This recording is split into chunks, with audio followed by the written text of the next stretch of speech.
तो मैं इस बात को बहुत जिम्मेदारी से कहता हूँ कि हमें किसी हुकूमत का खौफ नहीं, हम किसी हुकूमत को इल्ज़ाम नहीं देते कि ये हमारे मकबरे, मस्जिद, खानगाह, दरगाह छीन रहा है। मैं इसका जिम्मेदार उन मुसलमानों को कहता हूँ जो इन चीज़ों को देखते हुए भी इसमें नज़रअंदाजी कर रहे हैं। और बहुत से सियासी लीडर दावे करते हैं कि हम कौम के हमदर्द है। अरे झूठो, मक्कारो। हाँ तो लिखा हुआ रहता था, सुनो ना, मस्जिद होंगी उस जमाने की।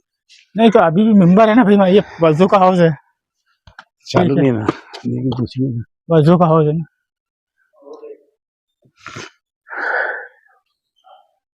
पहले पूछ लो मस्जिद चालू है। तो ये देखिए, जैसा कि हमने कहा था, ये एक मस्जिद है, ये वाकई में एक मस्जिद है। ये देखिए वजू के लिए मस्जिद चालू नहीं कर देते हो, सब अपन ने साफ कर रहे थे अभी बीच में। ऐसा नमाज पढ़े तो रोक नहीं सकते हो? नहीं रोक सकते ना, ऐसा कैसे रोके? नमाज पढ़ सकते ना अपन। हाँ। लेकिन ये पानी गंदा है ना, वजू करके आना। वजू करके आए। तो आप देख सकते हैं किस तरह से इस अल्लाह के घर मस्जिद से लापरवाही बरती जा रही है। हमारी नज़र जिधर जा रही है, इस पर कई किस्म के मकड़ियों के जाले वगैरह, धूल वगैरह दिखाई दे रही है। तो क्या औरंगाबाद शहर और खुलदाबाद शहर में कोई ऐसे मुस्लिम नौजवान नहीं है जो इस मस्जिद की साफ सफाई करे? तो कोई रोकता है तो आप प्रशासन से इसकी कंप्लेन करें, ताकि इस अल्लाह के घर को आबाद करने में आपको कोई रोक टोक ना है। आप देख सकते हैं कितनी खूबसूरत ये मस्जिद है, और इसके ये मीनारे, ये मिंबर, ये क़िबला, लेकिन यहाँ हर चीज़ होने के बावजूद हमारे नौजवान ना जाने क्यों होटलों में, चौरस्तों पे, पार्कों में, गली मोहल्लों में गुफ्तगू, गेम, मोबाइल में मसरूफ नजर आते हैं। लेकिन आज किसी का ध्यान इस तरफ नहीं जा रहा कि हम खुदा के घर को आबाद करें। अगर हम लोग ऐसे ही लापरवाह रहे तो हम इस बात का इल्ज़ाम कोई भी हुकूमत को नहीं दे सकते कि हमारी मस्जिदें शहीद की जा रही है। हम जोश में और जज्बे में इतना आते कि फला जगह पे ये मंदिर निकल रहा है, फला जगह पे वो मंदिर निकल रहा है। तो इसका सबसे मेन कारण यही है कि हम अपने अल्लाह के घरों को, मस्जिदों को हमने वीरान छोड़ दिया। तो कहीं ना कहीं ये लोग उस पर कब्जा कर रहे हैं।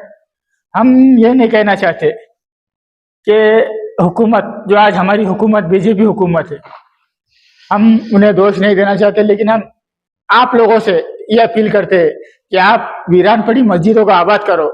पहले आप उस सफ में आ जाओ जिस सफ में हमें आने के लिए अल्लाह के रसूल ने कहा।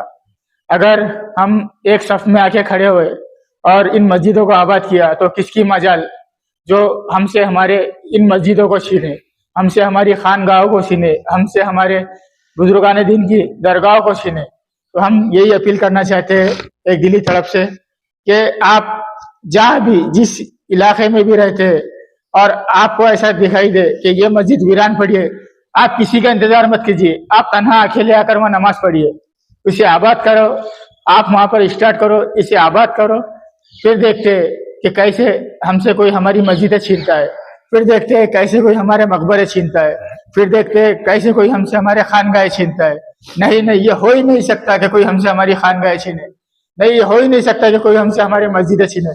सबसे पहली ये लापरवाही हमारी है कि हम आज मोबाइलों में, गेमों में, फला फजूल चीजों में परेशान है, लेकिन हमें ये नजर ही नहीं आ रहा कि अल्लाह के घर वीरान पड़े हैं। तो मैं इस बात को बहुत जिम्मेदारी से कहता हूँ कि हमें किसी हुकूमत का खौफ नहीं, हम किसी हुकूमत को इल्जाम नहीं देते कि ये हमारे मकबरे, मस्जिद, खानगाह, दरगाह छीन रहा है। मैं इसका जिम्मेदार उन मुसलमानों को कहता हूँ जो इन चीजों को देखते हुए भी इसमें नजरअंदाजी कर रहे हैं। और बहुत से सियासी लीडर दावे करते हैं कि हम कौम के हमदर्द है। अरे झूठो, मक्कारो, तुम अगर कौम के हमदर्द होते तो आज इन मस्जिदें जो वीरान पड़ी है, आप इन्हें आबाद करने के लिए कोशिश करते, लेकिन आप वक्त की प्रॉपर्टी पे कब्जे करके बैठते हो और अपने पेट भरते हैं।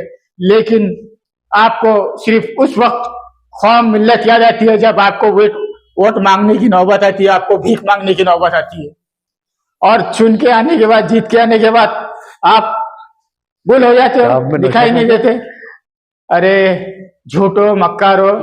मैं इस अल्लाह के घर में खड़े रह के ये बात बहुत ही दावे के साथ और सच्चाई के साथ कहता हूँ, कौम का सच्चा हमदर्द कोई है ही नहीं, कौम का रहनुमा कोई है ही नहीं। सब झूठे, सब अपनी सियासी दुकान चमका रहे हैं और आपस में मुसलमानों को उचकाकर, कुछ भोले भाले नौजवानों को उचकाकर तरह तरह के नारे लगाते हैं।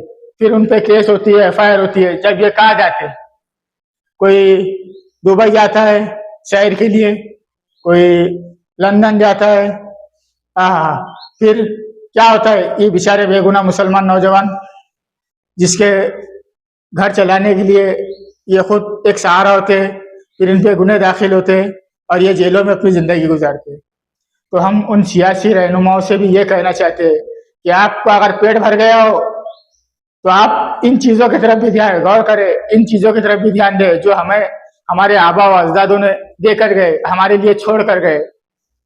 तो हम इस बात से अब अलविदा लेते हैं और आपको एक ही संदेश देना चाहते हैं कि हम खुल्दाबाद शरीफ, औरंगाबाद शरीफ, दौलताबाद शरीफ और जहाँ भी ऐसी ऐतिहासिक चीजें जो हमारे आबा अजदाद ने हमारे लिए छोड़ के गए, ये जिम्मेदारी कोई पुरातन विभाग की नहीं है, हमारी है। क्या हम इसे साफ सफाई करें, हम इसे आबाद करें। वो पुरातन विभाग जब करेंगे तब देखते हैं। अगर कोई इसमें अड़चने आती है तो आप कानून का सहारा ले, कानून हमारे लिए काफी है। तो फिर मिलते हैं अगली वीडियो में, जब तक के लिए जय हिंद, जय महाराष्ट्र। अगर आपको हमारा ये वीडियो पसंद आया हो तो इसे लाइक और शेयर जरूर करें और हाँ, हमें सब्सक्राइब और फॉलो करना ना भूलें ताकि आप देश और दुनिया की कोई खबर मिस ना करें।